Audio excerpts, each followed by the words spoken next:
پیچھے چند قدموں کی آواز سنائی دی۔ میں نے توجہ نہ دی، لیکن جب قدموں کی چاپ مسلسل آتی رہی تو سمجھ گئی کہ کوئی ہے جو میرے پیچھے کچھ فاصلے سے چلا آ رہا ہے۔ اگلے دن بھی جب بس سے اتری تو وہ میرے پیچھے اتر پڑا اور آج بھی اس کے قدموں کی چاپ مسلسل میرا پیچھا کرتی رہی۔ صبح شام جب یہی ہونے لگا تو میں گھبرا گئی۔ میرے حالات ایسے تھے کہ ملازمت ناگزیر ہو گئی تھی، ورنہ میں گھر کی ٹھنڈی چھاؤں سے کبھی باہر نہ نکلتی، بس کی کھڑکی سے سر ٹکا کر سوچتی کہ آخر کیوں کر پیچھا کرنے والوں یا ان کی گھورنے والی نگاہوں سے بچ سکتی ہوں۔ اپنی منزل آ گئے، دل خوش ہوا کہ اب اس لوفر سے جان چھوٹی۔ سڑک پر آئی اسے پیچھا آتے دیکھا تو میرے صبر کا پیمانہ لبریز ہو گیا۔ تبھی تاؤں میں آ کر میں نے دو چار سنا دی۔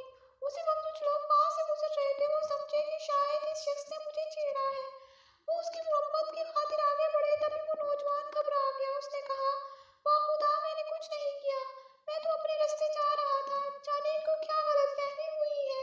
ایک نے مجھ سے پوچھا کیا اس نے آپ کو چھیڑا ہے؟ نہیں چھیڑا تو نہیں، لیکن یہ میرا پیچھا تو کرتا ہے۔ میں نے بتایا میں ان کا پیچھا نہیں کر رہا، یہ میرے گھر کا راستہ ہے، میں اپنے گھر جا رہا ہوں، کیا اپنے گھر جانا بھی کوئی جرم ہے؟ میں نے تو پھر مڑ کر نہیں دیکھا کہ لوگوں نے اس کی کیا دلکت بنائی۔ میں تیز تیز قدم اٹھاتی اپنی راہ ہوئی تھی، البتہ شور میرے کانوں میں تعاقب کرتا رہا۔ گھر پہنچی تو پریشان اور تھکی ہوئی لگ رہی تھی۔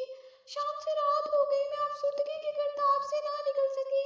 اگلے دن ڈیوٹی پر جانے کے لیے بس اسٹاپ پر آئی تو وہ پھر ملا، لیکن آج اس کے چہرے کی چمک بالکل مانند تھی۔ اس نے ایک نظر مجھے دیکھا اور پھر نظریں جھکا لی۔ میں سمجھ گئی کہ وہ واقعی ہمارے گروپ پر جوار میں رہتا ہے، اور میں نے غلط فہمی میں یہ سمجھ لیا کہ وہ میرے تعاقب میں آتا ہے۔ اصل میں یہی بات صحیح تھی کہ وہ اپنے گھر جا کر رہا ہوتا تھا۔ اس وقت اس کے چہرے پر جو تاثرات تھے میں انہیں کوئی نام نہیں دے سکی، میں خود کو مجرم سمجھ رہی تھی۔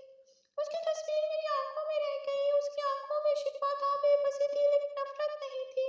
فیکٹری آ کر میں ڈیوٹی صحیح طرح سے انجام نہ دے سکی اور ہزار کوشش کے باوجود اسے ذہن سے نہ نکال سکی۔ اگرچہ اس کے لیے میں کوئی نرم گوشہ اپنے دل میں نہ رکھتی تھی، لیکن اس کے بارے میں سوچتی ضرور تھی۔ کاش مجھے میں اس پر نہ برستی تو آج میرے دل میں اتنی کسک نہ ہوتی۔ اس کیفیت سے چھٹکارا پانے کا بس ایک ہی طریقہ تھا کہ میں اسے معافی مانگ لوں۔ مجھے علم ہو چکا تھا کہ وہ لوگ اس علاقے میں نئے آئے تھے اور ان کا گھر بھی ہم سے زیادہ دور نہ تھا، مگر کون سا گھر تھا یہ معلوم نہ تھا۔ روز ارادہ کرتی تھی اس سے بات کروں گی، مگر نہ کر پاتی۔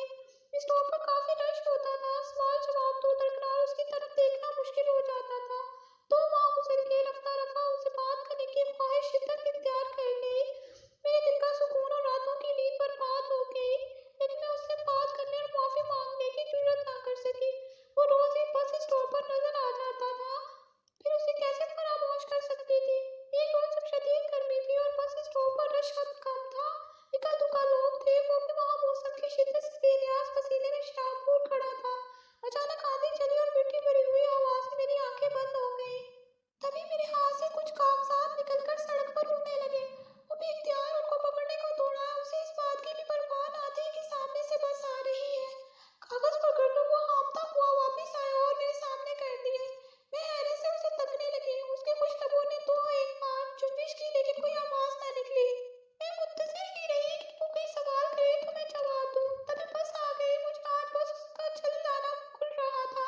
اب بس میں چڑھے، جگہ نہ تھی، صرف 2 نشستوں والی ایک سیٹ خالی تھی۔ میں نشست پر بیٹھ گئی، لیکن وہ کھڑا رہا۔